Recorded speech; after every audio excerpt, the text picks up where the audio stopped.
The member for Stirling. Thank you, Mr Speaker. My question is to the Minister for Defence.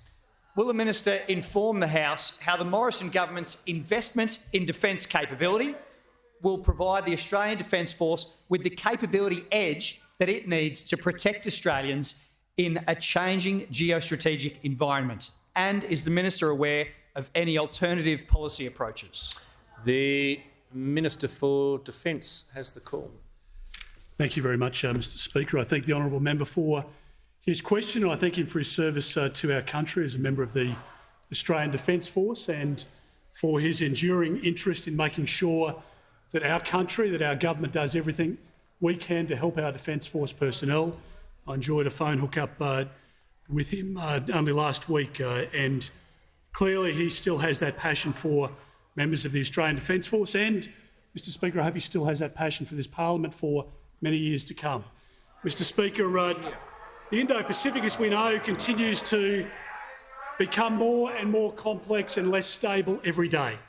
We know that the world is changing and that we cannot take our position in the Indo-Pacific for granted. We need to make sure that we have a significant investment into the security of our country and to provide support to our neighbours, Mr Speaker, incredibly important.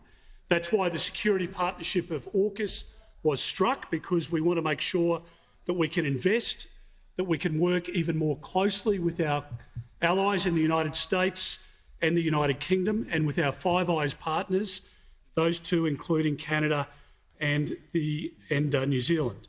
Mr Speaker, we have put our money where our mouth is, because we've increased defending and we've committed spending in the defence portfolio now to 2% of GDP, and will go further.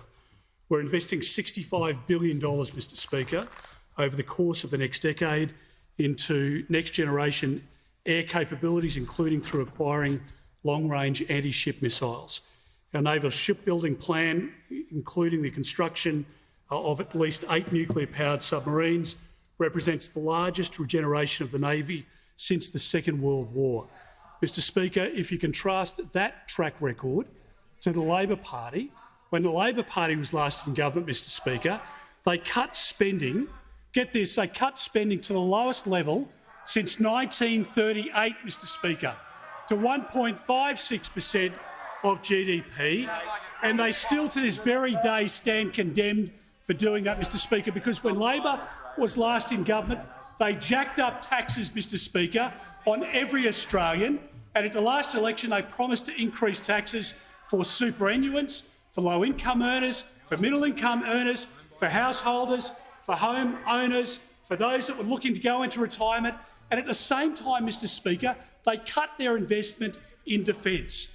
It was a terrible period in our country's history, Mr Speaker. Don't forget it was at a time when they lost control of our borders, Mr Speaker. Why would they cut spending in defence? Because they needed to plug the holes and the gaps in the blowout in spending elsewhere. Mr Speaker, Labor is known for two things: for higher taxes, Mr Speaker, and cutting funding to defence.